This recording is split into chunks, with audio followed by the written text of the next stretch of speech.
Walking out of that county courthouse, I clutched the settlement agreement that promised me 7 figures and a peaceful retirement. I rushed home to celebrate with my son, thinking the hardest fight of my life was over. I was wrong. The car crash that nearly killed me an hour later was not an accident, and the people behind it shared my blood. They thought I was just a frail old lady, forgetting I spent 20 years exposing insurance frauds exactly like this one. My name is Evelyn Hart, and at 61 years old, I have learned that the taste of justice is a strange mix of floor wax, stale coffee, and the sharp, throbbing pain in my left knee. I sat on the hard wooden bench of the Brookmere County Courthouse, shifting my weight to alleviate the pressure on the joint that Northline Freight and Logistics had destroyed. They called it a workplace incident.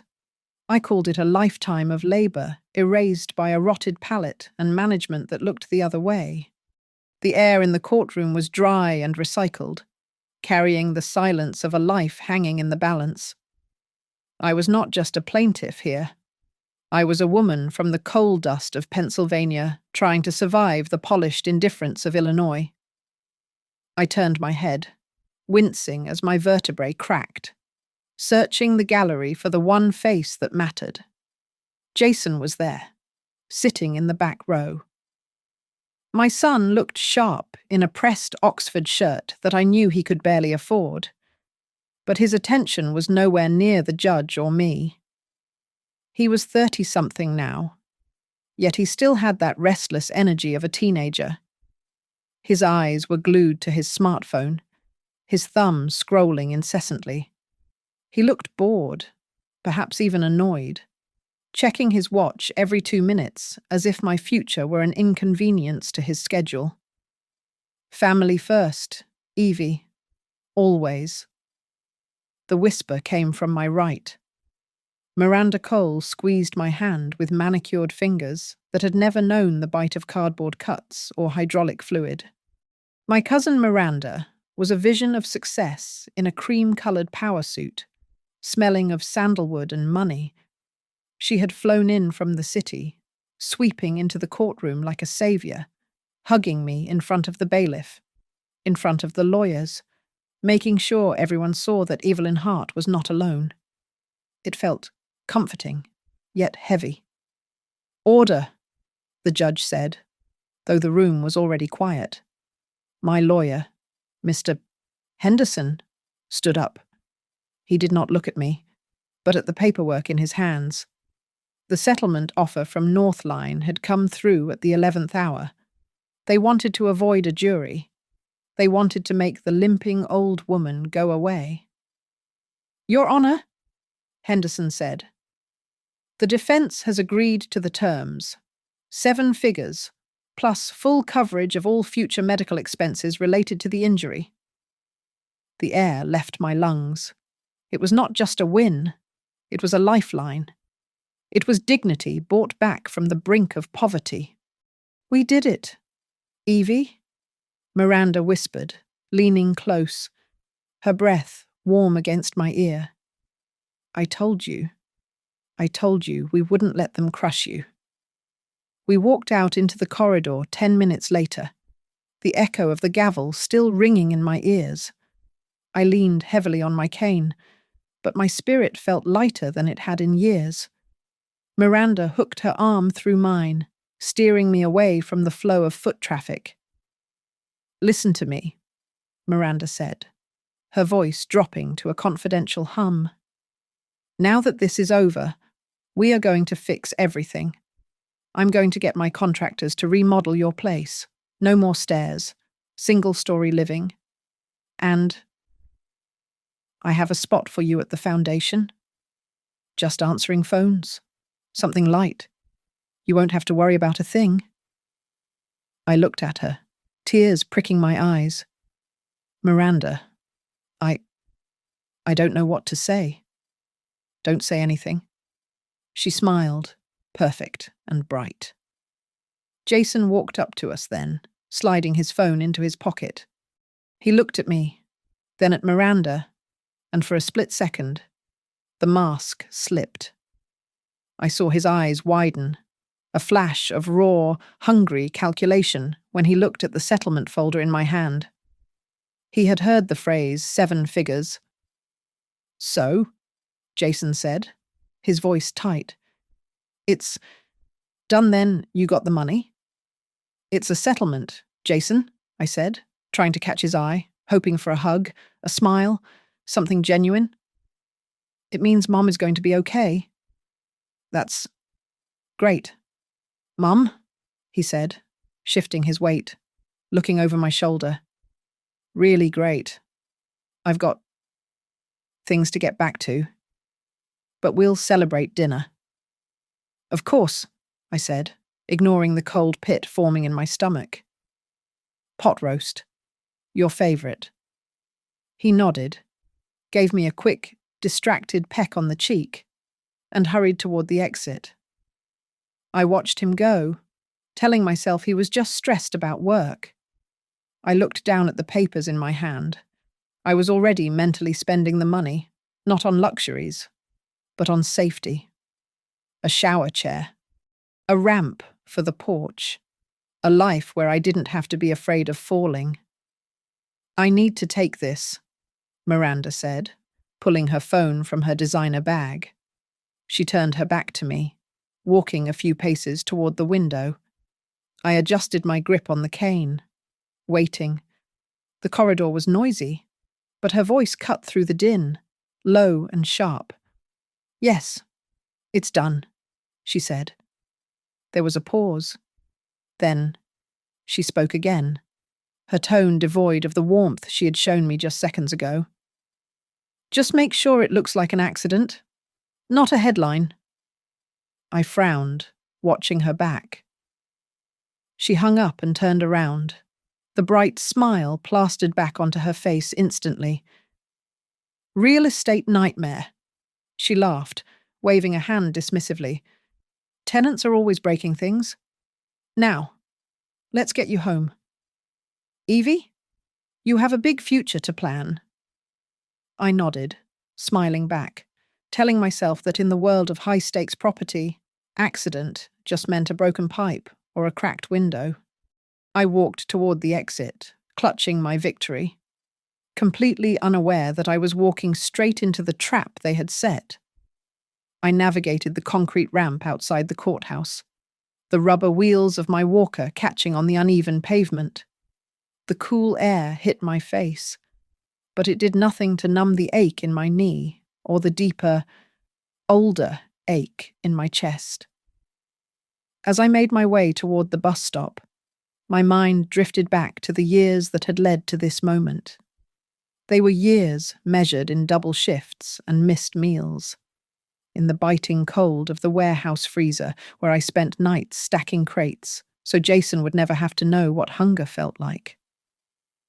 I remembered the phone calls, always late at night, always starting with a breathless apology. "Mum, I'm so sorry to ask," Jason would say, his voice thick with a panic I could never refuse. "It's just, the tuition went up again. I promise I'll pay you back when I graduate." Then it was the credit card bill. Then the down payment for his first car, a flashy sedan he did not need but desperately wanted. I handed over my savings every single time. I took out payday loans with interest rates that should have been illegal. I wore the same winter coat for 12 years so he could wear brand name jeans. I told myself that was what a mother did. She carved pieces out of her own life to build a platform for her child to stand on. But Jason did not just want to stand. He wanted to soar. And he realized early on that I could not give him wings. That was where Miranda came in.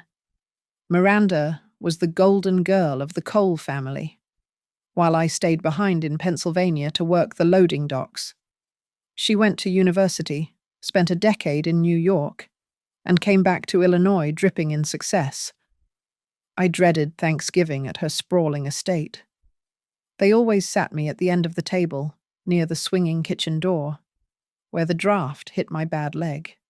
I would watch Jason staring out the window at the driveway, his eyes wide and hungry as he looked at Miranda's luxury SUVs. One day, "Mum," he used to whisper to me, clutching a forkful of stuffing. "One day, I'm going to have a garage just like that."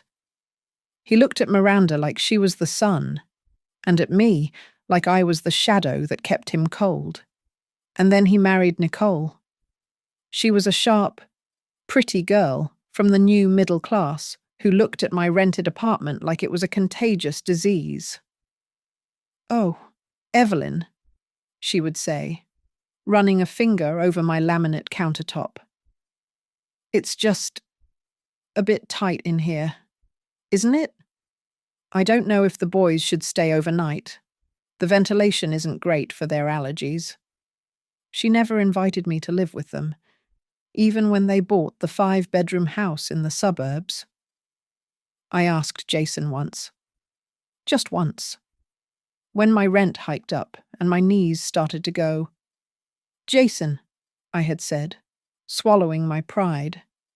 "I was thinking, maybe I could take the guest room, I could help with the laundry, watch the kids." He had looked away, rubbing the back of his neck, a gesture he had perfected to avoid guilt. "Mum, look, Nicole and I think, well, we think you need your own space. You're an independent woman. We wouldn't want you to feel burdened by our chaos." Burdened. He used the word like a shield, but I felt the blade behind it. I flinched as a car honked nearby, pulling me back to the present. The pain in my leg flared, a sharp reminder of the night my useful life ended. I could still smell the rain on the warehouse floor. I could hear the groan of the metal rack that the manager had promised to fix 3 months prior. I remembered the pallet slipping, the crushing weight, and the scream that tore from my throat. Lying on that cold concrete, waiting for the ambulance. My first thought had not been about my leg. It had been about Jason. "I have to pick up the cake," I had mumbled to the paramedic, thinking of my grandson's birthday. "I can't be late." Whatever softness I had left was for them. But as I sat on the chipped bench at the bus stop, clutching the envelope that held my settlement, a different part of me began to wake up. It was a part I had buried years ago when I left my job as an insurance adjuster to make quick money in the warehouse. I knew how to read a claim. I knew how to spot the inconsistencies in a story, the fake slip and falls, the arson disguised as electrical faults. I knew exactly how greedy people looked when they thought no one was watching. I just never thought I would see that look on my own son's face. I gripped the envelope tighter. "No more asking," I whispered to the empty street. "I'm going to fix the house myself. I don't need their charity." I checked the time. The bus was late, and the sky was turning a bruised purple. I decided to check the rideshare app on my phone again, hoping for a cheap car to take me home. I had news to tell Jason. News that would finally make him look at me with respect instead of pity.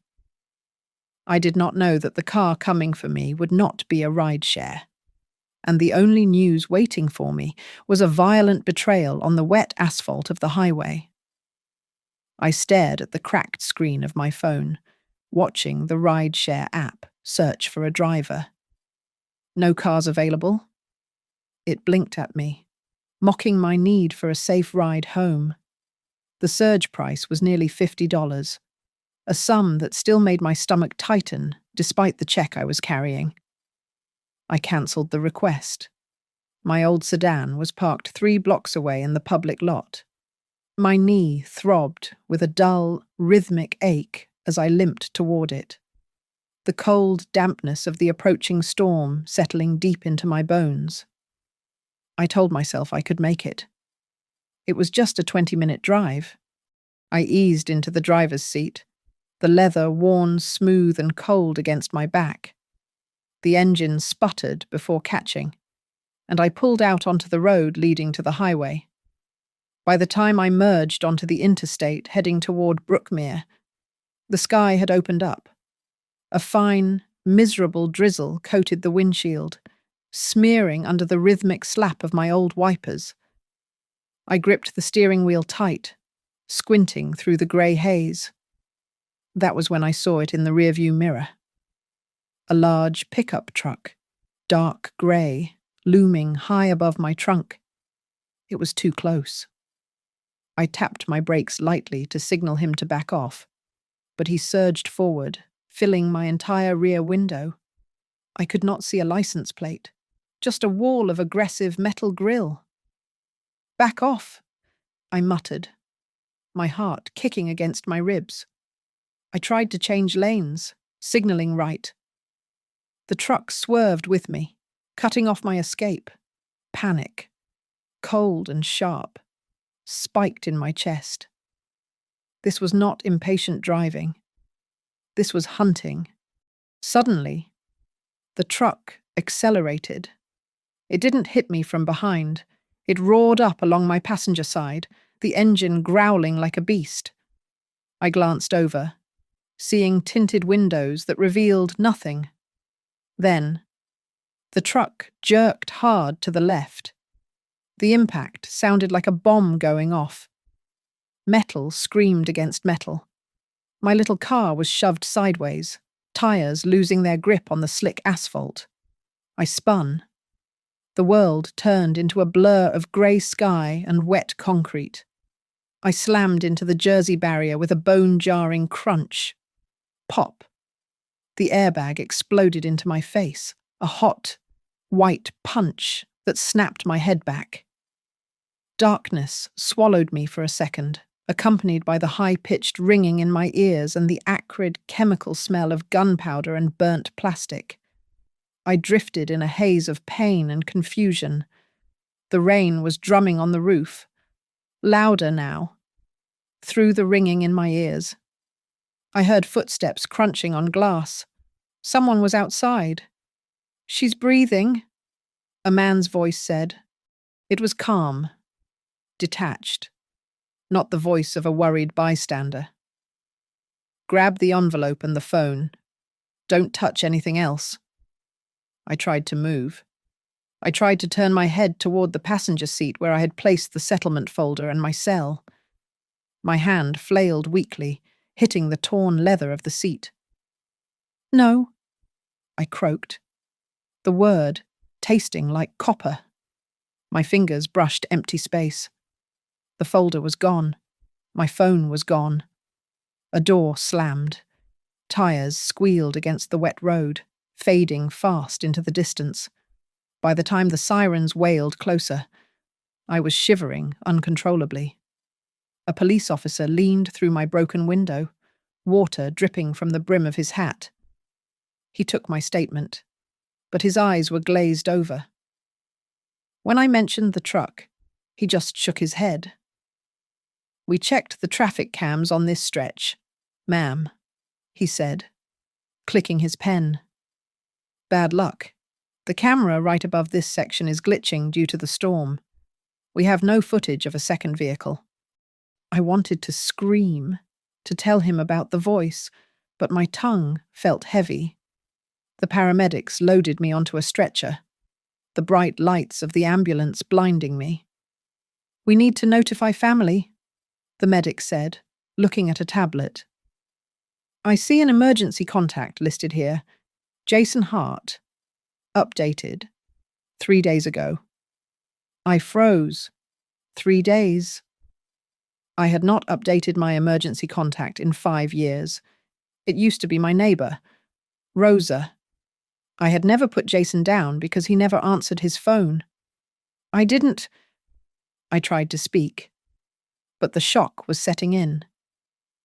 "We're calling him now, Hon. Just relax," the medic said soothingly. I lay back, a cold dread spreading through me that had nothing to do with the crash. I wanted to call Miranda. She had lawyers. She had power. But as I stared at the sterile white ceiling of the ambulance, I realized I did not know her number. It was stored in the phone they had stolen. I only knew her email address, the one with the fancy domain name. The gap between her world and mine suddenly felt like an ocean I could not swim across. At the hospital, they wheeled me into a trauma bay. The lights were aggressive, exposing every wrinkle, every fear.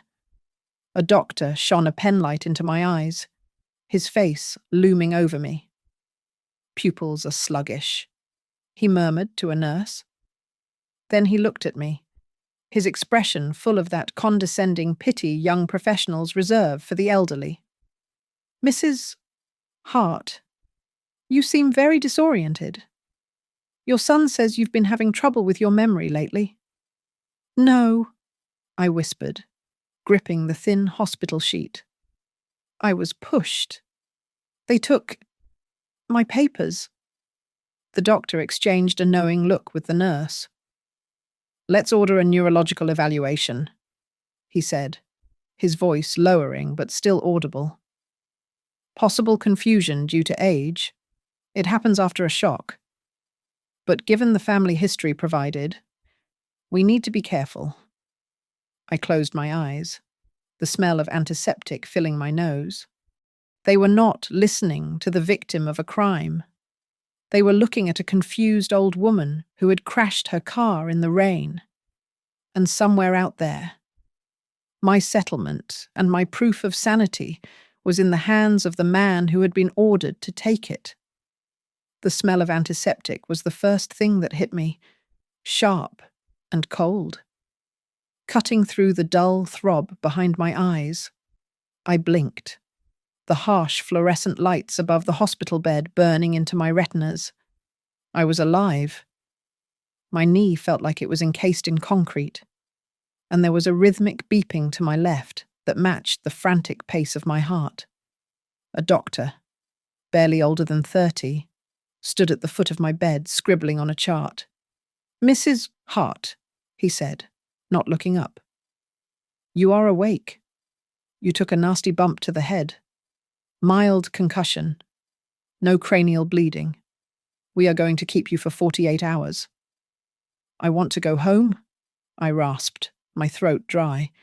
He finally looked at me, offering a smile that did not reach his eyes. "Given your age, we need to monitor for delayed neurological symptoms. Confusion can set in late." I wanted to argue, to tell him my mind was sharper than his scalpel. But the door swung open. Jason rushed in. His face was pale, his hair disheveled, but the first words out of his mouth were not about my health. "Mom, my God, what did you do to the car?" He stood by the bed, his hands gripping the railing, his eyes searching mine. I was run off the road." "Jason," I said, watching his reaction closely. "The police said you lost control in the rain," he said quickly, dismissing my version of events before I could even finish the sentence. He took a breath, smoothing his expression into something resembling concern. "But that doesn't matter now. The important thing is you are safe. The doctor says you need to rest, that you might be confused for a while. He said you need a medical proxy." He reached into his jacket pocket and pulled out a crisp, folded document. "It is just standard procedure," Jason said, his voice dropping to a soothing, almost patronizing pitch. "Just to keep you safe, in case you pass out again. Miranda said she would help, but she agreed we need to get the legal side clear immediately." My training kicked in. For 30 years, I had read contracts designed to cheat people out of their livelihoods. I reached for the papers with a trembling hand, feigning weakness. But my eyes were darting across the text with predator-like speed. Medical power of attorney. That was the header. But 3 paragraphs down, buried in a dense block of legal jargon about asset management, I saw the words durable power of attorney and unrestricted financial decision-making authority. This wasn't a permission slip for surgery. It was a handover of my life. I let the paper slip from my fingers onto the blanket. I can't read it. Jason, I whispered, making my voice quiver. My head. It is spinning. I think I need to sleep first. It takes 2 seconds. Mom, Jason said, a flash of irritation crossing his face before he caught himself. Just sign it so I can handle the billing. You don't want to worry about bills. Do you? Later, I murmured, closing my eyes. Please. My head. He sighed. A loud, impatient sound. Fine. I will be back in the morning. Don't sign anything from the hospital staff until I see it. He stepped out to take a call, leaving his phone propped on the bedside table for a moment. It buzzed. A video call request from Nicole. I tapped the green button, my hand shaking for real this time. Nicole's face filled the small screen, perfectly made up, sitting in her granite countertop kitchen. Jason, did she sign it? She asked instantly. Then, seeing me, she blinked. Oh, Evelyn, hi.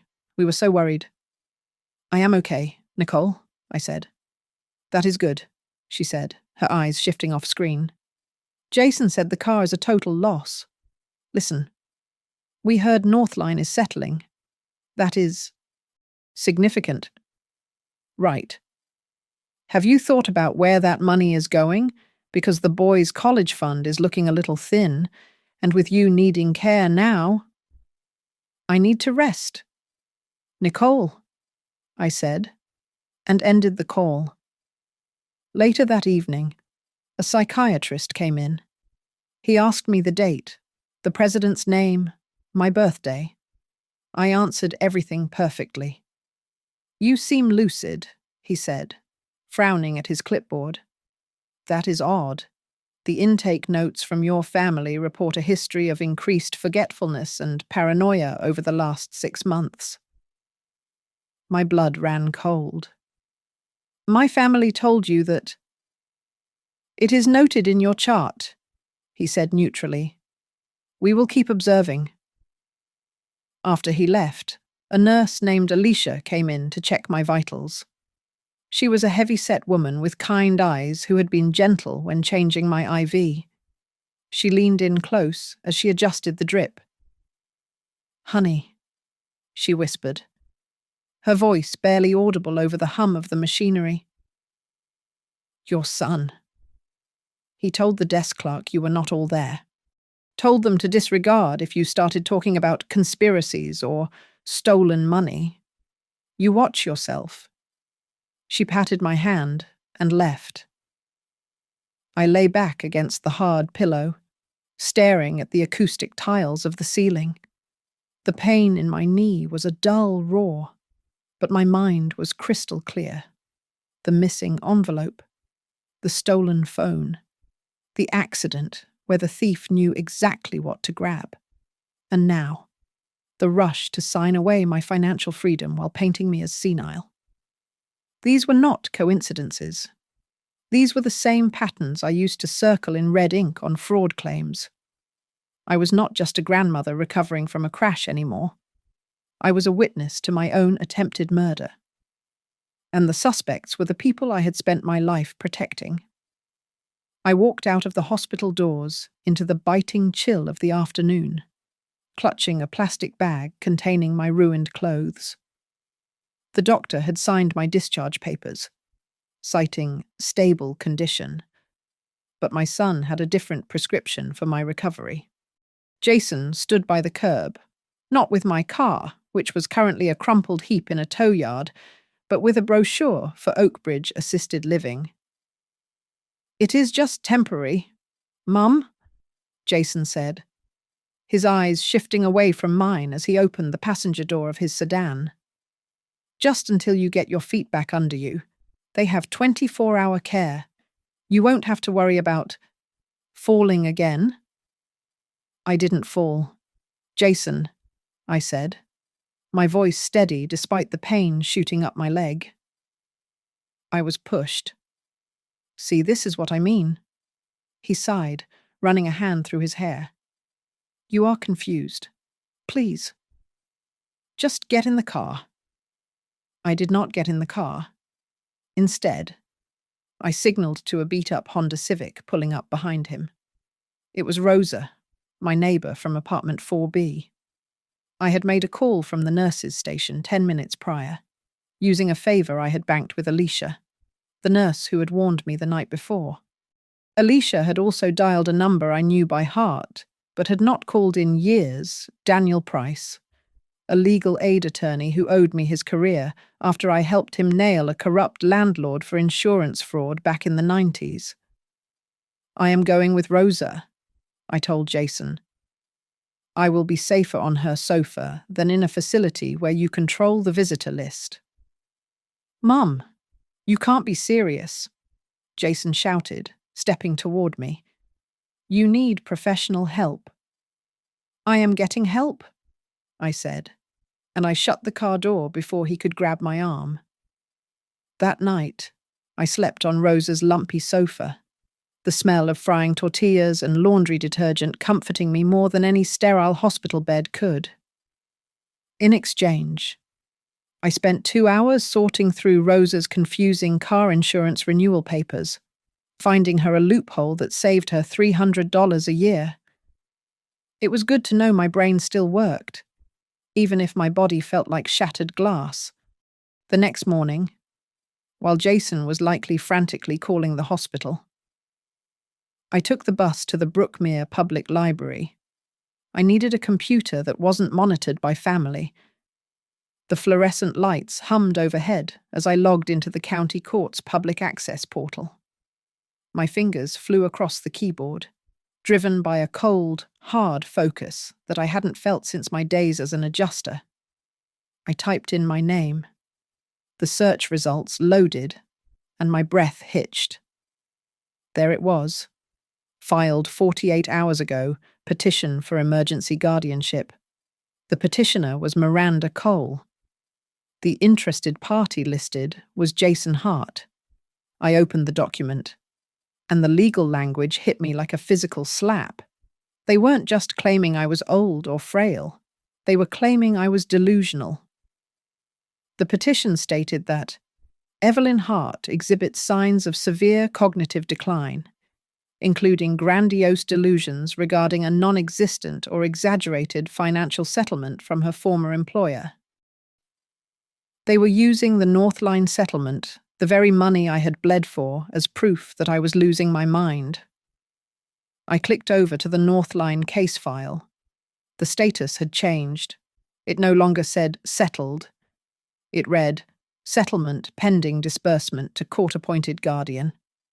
I sat back in the hard wooden chair, my heart hammering against my ribs. I pulled up the medical exhibits attached to Miranda's petition.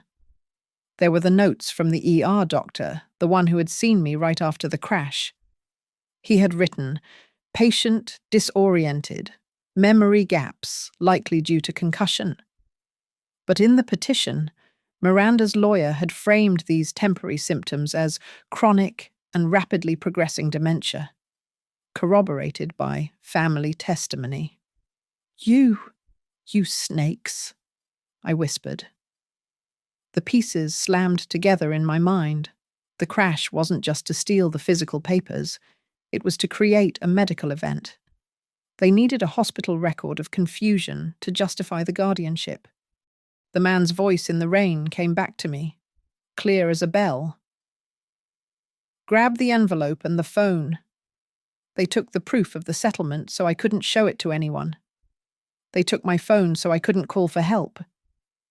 And then they used the trauma of the crash to paint me as incompetent so they could legally seize the check when it arrived. I reached into my bag and pulled out a cheap spiral-bound notebook I had bought at the drugstore on the way over. I clicked my red pen. On the first page, I wrote 3 names: Miranda, Jason, Northline, Then I drew a line connecting them to a fourth item, the grey pickup truck. "You want to prove I am incompetent," I muttered to the screen, watching the cursor blink on the damning document. "Fine. I will show you exactly how capable I am." I wasn't a victim anymore. I was an adjuster working a file, and I had just found the first discrepancy. "Turn here. Rosa," I said, pointing a shaking finger at the exit ramp. Rosa slowed her battered Honda, her dark eyes flicking to the rearview mirror. "Evelyn, are you sure the police said there is nothing to see? The rain washed it all away." "The rain doesn't wash away lies, Rosa," I replied, staring at the Jersey barrier. The concrete was still scarred black where my sedan had kissed it. I looked up at the traffic camera mounted on the pole. It stared blindly back at the road. The police had called it a technical glitch. I called it convenient timing. "There," Rosa said, pointing to a dilapidated gas station about 50 yards down the service road. "Frank's station. He has cameras everywhere. He doesn't trust the city government." Frank Doyle was a man made of gristle and cynicism, leaning against his counter with the posture of someone whose lower back had given up 10 years ago. He listened to my request without blinking, his eyes assessing me with the sharp instinct of the cop he used to be. "City says their camera was down." "Huh." Frank grunted, typing a password into his grime-streaked monitor. "Funny how that happens whenever the mayor's nephew speeds through here. Let's see what I got." He scrubbed through the footage from 2 days prior. My breath hitched. "Stop," I ordered. On the screen, grainy but undeniable, was my sedan passing the station. Right on my bumper, aggressive and predatory, was a dark grey pickup truck. The license plate was obscured by a thick layer of mud, but as the truck swerved to accelerate after me, the street lamp caught the decal on the driver's side door. It was a stylized outline of a city skyline. Skyline roofing. My stomach turned over. Jason had been bragging for months about investing in a roofing startup with his friend Eddie. He had called it his ticket to the big leagues. Frank leaned in, squinting. "That guy was hunting you, ma'am. That wasn't a pass. That was a pursuit. Can I have a copy?" I asked, my voice barely a whisper. "I will put it on a drive for you," Frank said, his voice dropping low. "Don't take this to the local precinct. If they buried the traffic cam footage, someone there is on the payroll. You need to go higher." I thanked him and sat in Rosa's car, my hands trembling. I pulled out my phone, a burner Rosa had lent me, and logged into my bank account. I needed to see how deep the rot went. My eyes scanned the recent transactions on the supplementary credit card I had foolishly let Jason keep for emergencies. There were 3 charges in the last week. 1 to a high-end legal consultancy. 2 to a private investigation firm in Chicago. The billing address for the card had been changed to Miranda's office in downtown Brookmere. They were using my own credit line to pay for the lawyers who were drafting my guardianship papers. "Drive me to the legal aid office, Rosa," I said. "But first, pull over. I need to check something." I reached into the plastic bag of clothes the hospital had given me. My raincoat was torn and stained with oil. But I patted the pockets. My fingers brushed against something small and hard in the inner lining. It was the micro SD card from my dash cam. I closed my eyes, sending a silent prayer of thanks to Alicia. That nurse had found it at the scene, or in the ambulance, and slipped it into my pocket, knowing the police would seize the camera unit. I slotted the card into the adapter on Rosa's laptop. The video player popped up. The rear-view camera footage was clear. I watched the grey truck fill the frame. I watched the impact. The screen spun wildly as my car rolled, then settled on a skewed view of the wet highway. Then, Boots appeared. A figure walked into the frame. He did not run to help. He walked. He leaned through the shattered window of my car. I saw a hand reach in, not for my pulse, but for the passenger seat. As the hand withdrew, clutching my settlement envelope, the sleeve of his jacket rode up. There, inked clearly on the inside of the wrist, was the ace of spades. I froze. I had seen that tattoo a dozen times over the barbecue grill in my backyard. It belonged to Eddie, Jason's business partner at Skyline Roofing. He didn't just want the money, I whispered, rage replacing the fear in my veins. He wanted me dead. An hour later, I sat in the cramped, paper-cluttered office of Daniel Price. He was older now than when I had helped him, his hair greying, but his eyes were just as sharp. He watched the video in silence, then looked at the bank statements, then at Miranda's petition for guardianship. He took off his glasses and rubbed the bridge of his nose. "Evelyn," Daniel said, his voice deadly serious. "This isn't just fraud. This is elder financial exploitation, conspiracy, and attempted murder. They tried to kill you for the settlement, and when that failed, they pivoted to stealing your legal identity." "Can we stop them?" I asked. "We are going to do more than stop them," Daniel said, opening a fresh legal pad. "We are going to let them walk right into the trap they set for you. But you have to be brave. You have to play the part of the confused old lady for just a little longer." "I can do that," I said, thinking of the ace of spades and the family first hug Miranda had given me. "I have dealt with liars my whole life, Daniel. I just never realized I gave birth to one." "We have two options. Evelyn," Daniel said, leaning back in his creaking office chair. "We can go into that hearing and scream that you are sane, which is exactly what they expect a confused person to do. Or we can let them think they have already won." I looked at him, the strategy clicking into place behind my eyes like the tumblers of a safe. For 60 years, I had fought to be taken seriously. I had fought to be seen as strong, capable, and sharp. Now, Daniel was asking me to do the opposite. He was asking me to wear my age like a costume. "If I fight too hard, I look agitated," I said slowly. If you play along, they get careless." Daniel finished. "Predators get sloppy when they think the prey is limping." I decided then and there. I would not be the warrior. I would be the grandmother. 2 days later, Jason came to Rosa's apartment. I had set the stage carefully. I sat on the sofa with a knitted blanket over my knees, a cup of herbal tea shaking slightly in my hands. I had hidden Rosa's smartphone under a stack of magazines on the coffee table, the voice recorder app running silently. "Mom," Jason said, sitting opposite me, his posture relaxed.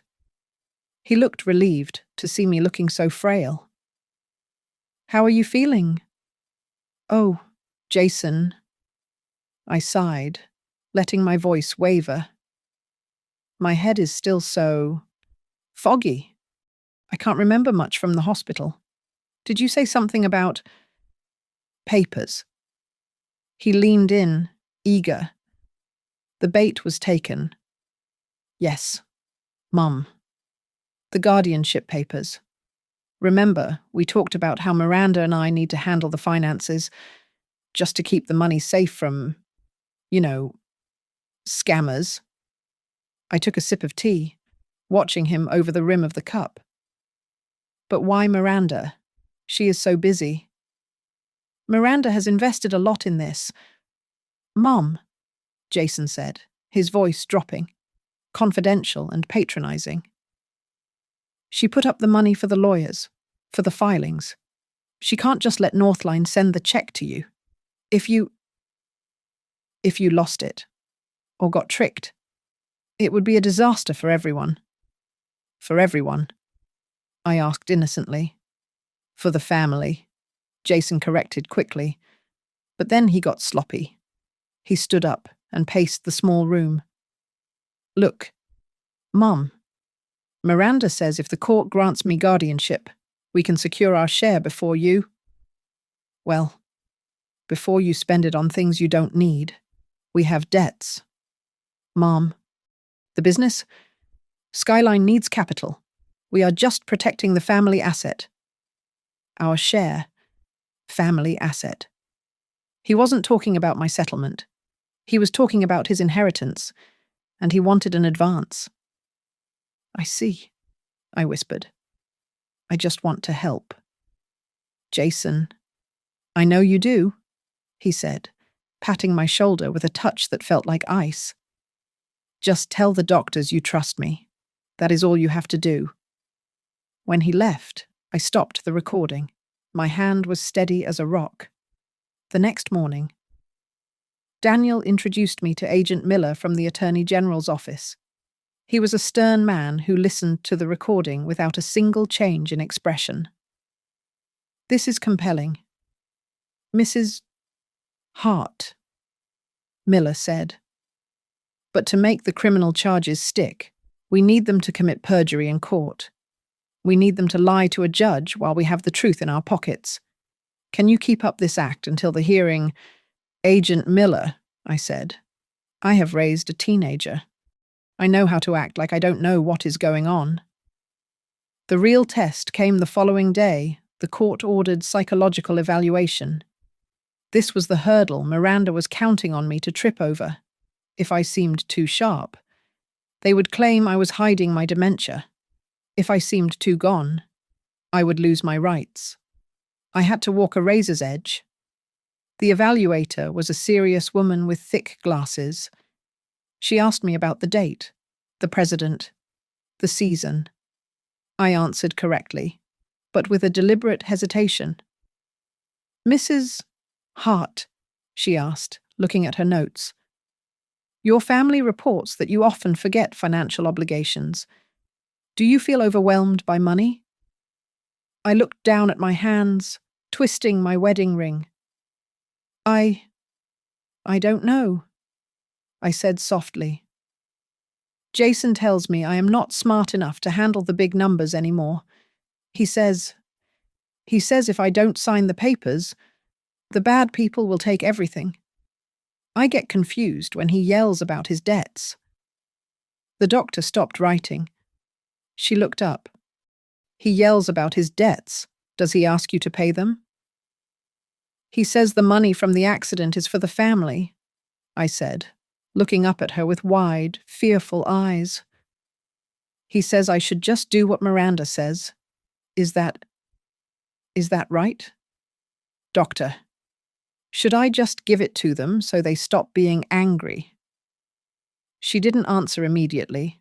Instead, she wrote a long note in the margin of her pad, underlining it twice. She wasn't documenting dementia. She was documenting undue influence. When I left the office, I called Daniel. It is done, I said. Good, he replied. The hearing is set for 2 weeks from now, and Evelyn the Attorney General just opened a quiet file on Skyline roofing. We are going to catch them all.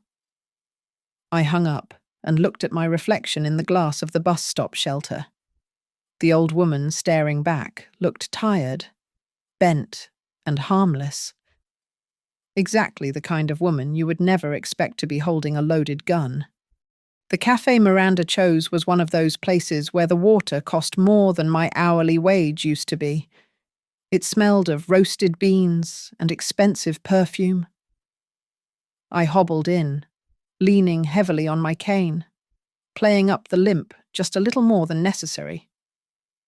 Miranda was already there, tapping on a tablet, looking like the Queen of Brookmere in a silk blouse. I sat down, and before the waiter could even offer a menu, I slid my phone onto the table, covering it casually with a thick linen napkin. My thumb had already pressed the record button. Evie, Miranda cooed, reaching across to pat my hand. You look tired. The stress of all this court business must be eating you alive. I don't sleep well, I said, keeping my voice thin and wavering. I worry about the lawyers, Northline. They are so big. That is exactly why I wanted to see you, Miranda said, her voice dropping to a conspiratorial whisper. I can fix this, Evie.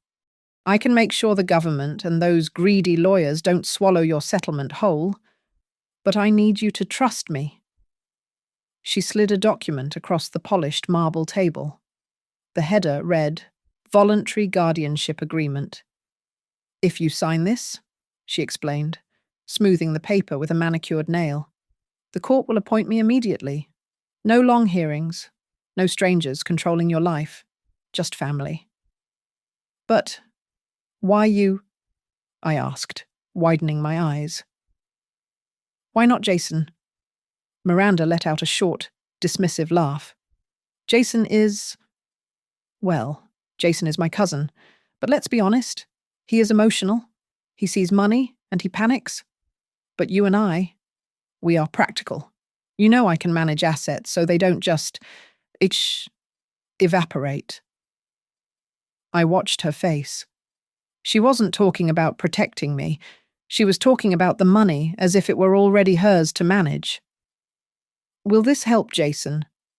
I asked, leaning in. He told me he has debts. Big debts. Miranda waved her hand as if swatting a fly. Jason's debts are manageable if we have the capital to inject into the business. You know Skyline Roofing isn't just a little startup, right? It is. My baby. My brainchild. It is a vessel I set up to handle certain investments tax-free. If we move your settlement through there, we save 40%. Jason gets his shares. You get your care. Everyone wins. Skyline Roofing, I murmured, letting the name hang in the air. I thought I saw a truck with that name. The day of the accident. A grey one. Miranda froze for a split second. Her eyes darted to mine, searching for any sign of accusation, seeing only a confused old woman. She relaxed, but her arrogance made her careless. Oh, that, she said, with a tight smile. Evie, honey, we have trucks all over the county. One of the drivers was probably just lost or taking a shortcut. It means nothing. Really, bringing that up. It just makes you sound paranoid. And we don't want the judge to think you are losing it. Do we? No, I whispered. I don't want that. Exactly, she said, leaning back. I have already spoken to a friend at the courthouse. If you show a little fuzziness during the hearing, they will expedite this. They will sign you over to me for your own protection, and we can stop worrying. I need to think, I said, pulling the paper toward me. Can I take this home? My eyes are tired. Of course, Miranda beamed. Take your time, but not too much time. We don't want the state stepping in. I left the cafe 5 minutes later. As soon as I was in the safety of a taxi, I uncovered the phone. I stopped the recording and sent the file via the encrypted app Daniel had installed. Sent. While I was riding home, the wheels of justice were already turning in a quiet office across town. Daniel forwarded the audio to Agent Miller. At the Attorney General's office, investigators were pulling the tax records for Skyline Roofing. They found exactly what Miranda had hinted at a series of massive transfers scheduled to coincide with my settlement payout. She wasn't just investing. She had already spent my money on paper before I had even received a dime. My phone buzzed in my hand. It was a text from Jason. Miranda says you are cooperating. I knew you would do the right thing for the family. Love you, Mom. I stared at the screen, at the words, love you, sitting there like a lie wrapped in poisoned candy. He thought I was saving them. He thought I was the same mother who had starved herself to buy him a car. I will do the right thing, I said to the empty cab. But not for you. The courtroom hummed with a tension that felt more like a gladiator arena than a hall of justice. It was crowded today. Behind the mahogany rail, I saw Miranda's high-priced legal team, Jason's nervous personal attorney, and a few reporters who had sniffed out the scent of a scandal. But my eyes were fixed on the back row where Agent Miller from the Attorney General's office sat, a silent shark waiting for blood. Miranda took the stand first. She was the picture of benevolent concern, dabbing at dry eyes with a silk handkerchief. It breaks my heart, truly, Miranda said, her voice trembling just enough to sound sincere. Evelyn has always been such a sharp woman, but since the accident, and even before, we have seen a decline. She forgets things. She gets agitated. I just want to ensure she is safe and her assets are protected. Jason sat at the defense table, nodding vigorously, playing the role of the dutiful, heartbroken son. Miranda's lawyer stood up and dimmed the lights. A projector beam cut through the dust motes, displaying blown-up excerpts from my hospital records. The words confusion, disoriented, and memory gaps glowed in damning black and white. As you can see, Your Honor, the lawyer droned. The medical professionals noted significant cognitive impairment. Mrs. Hart needs a guiding hand, not just a checkbook. My lawyer, Daniel, stood up slowly. He didn't look worried. He looked like a man holding a royal flush. Your Honor, Daniel said, his voice cutting through the gloom. The petitioner claims Mrs. Hart is confused about the events of her accident. We would like to present evidence that suggests her memory is the only thing in this room that is perfectly accurate. He cued the video.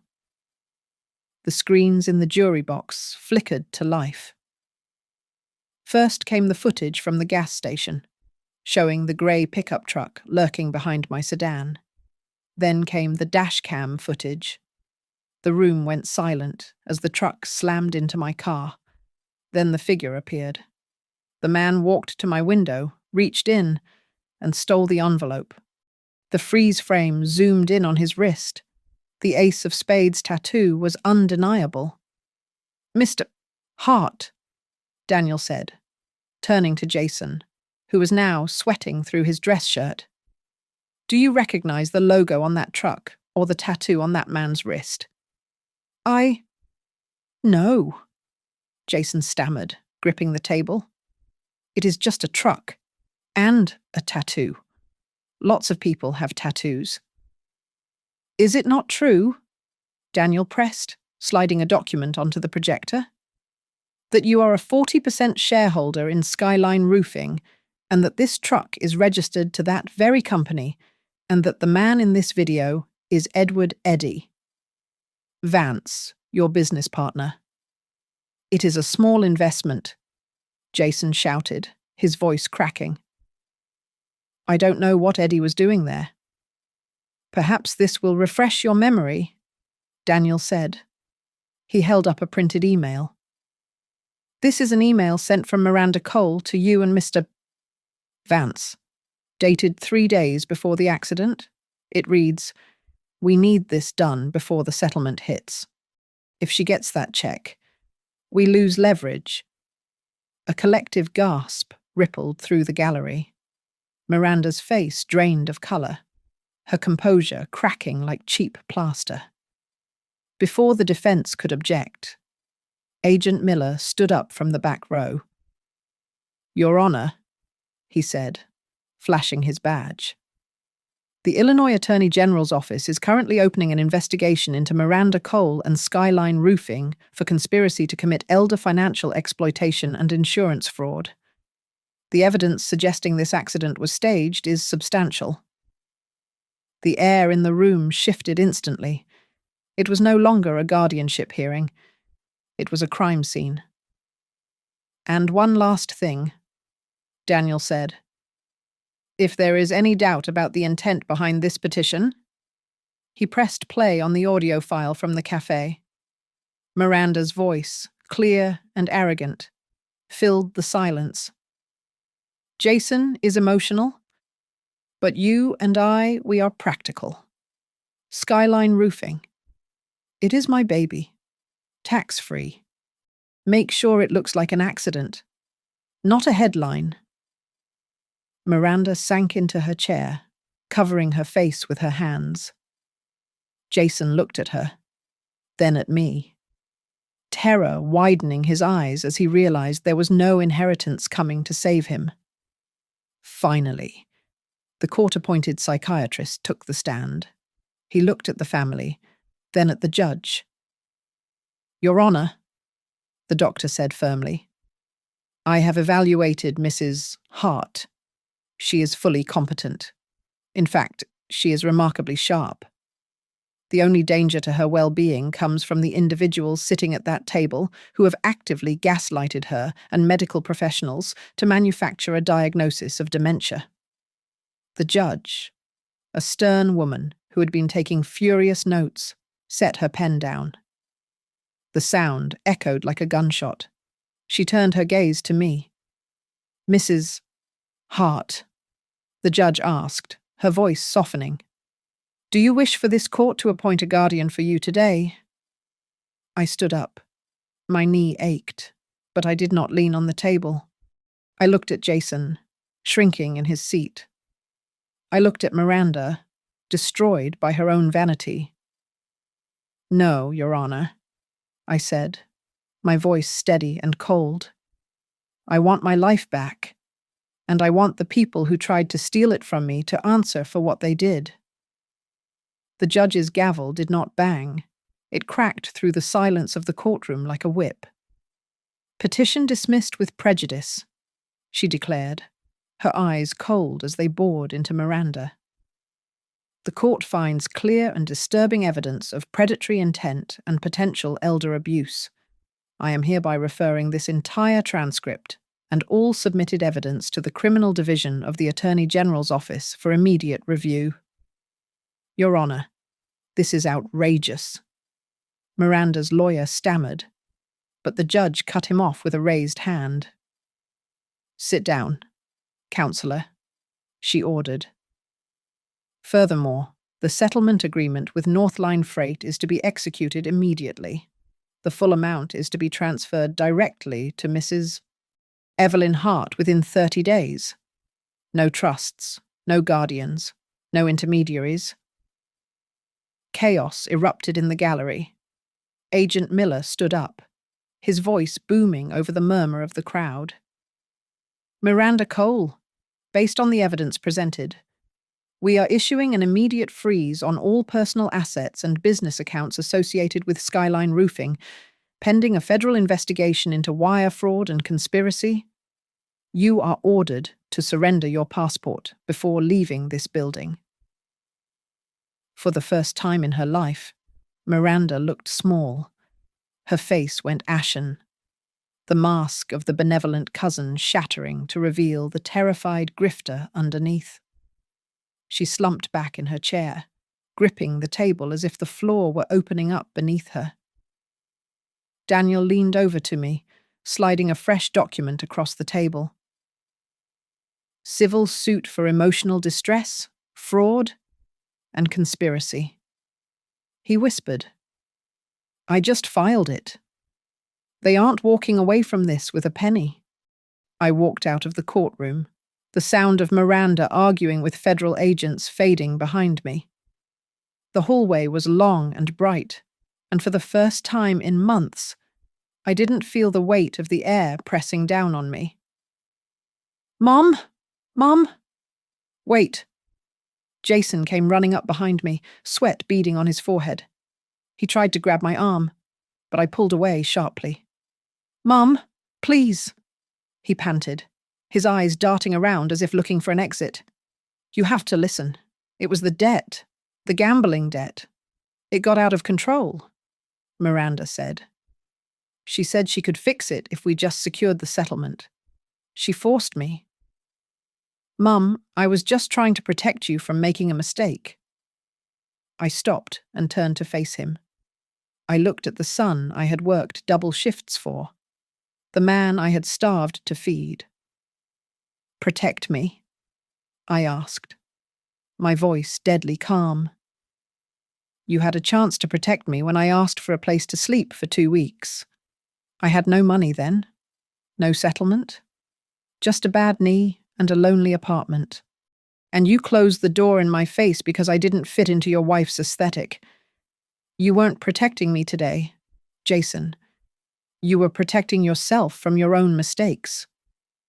I can fix this, he pleaded, tears welling up. Just help me with the initial payment, and I will pay you back. I promise. No, I said. He froze. What?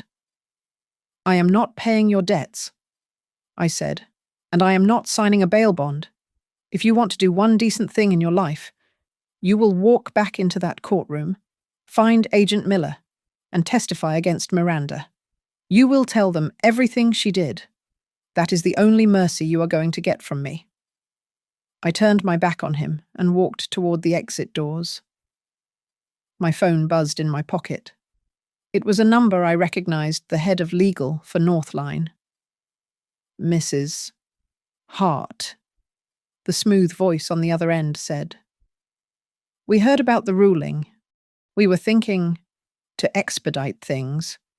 Perhaps we could negotiate a slightly lower lump sum in exchange for...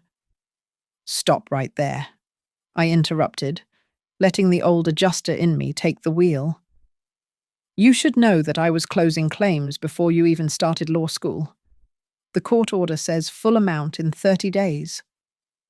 From this moment on, every word you say to me needs to be in writing. Do not call this number again. I hung up and pushed through the heavy glass doors into the afternoon sun.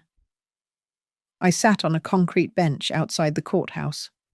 My knee still throbbed, but my back was straighter than it had been in 20 years. A bus pulled up to the curb, the air brakes hissing. It was the line that went back to my old apartment, to the damp walls and the lonely nights. I didn't get on. Instead, I reached into my bag and pulled out a crisp white sheet of paper Daniel had given me. At the top, in bold letters, it read, The Heartline Trust. I took out my pen and began to write. This wasn't just about money anymore. This was about building a shield for people like me, people the world thought were too old, too weak, or too confused to fight back. I was done being a victim. I was the one writing the rules now. Thank you so much for listening to my story. I would love to hear where you are all tuning in from. So please drop a comment below and share your thoughts. I read as many as I can. If you enjoyed this video, please hit that like button. Subscribe to Grandma's Family Diary for more stories. And don't forget to smash the hype button to help this video get discovered by more people.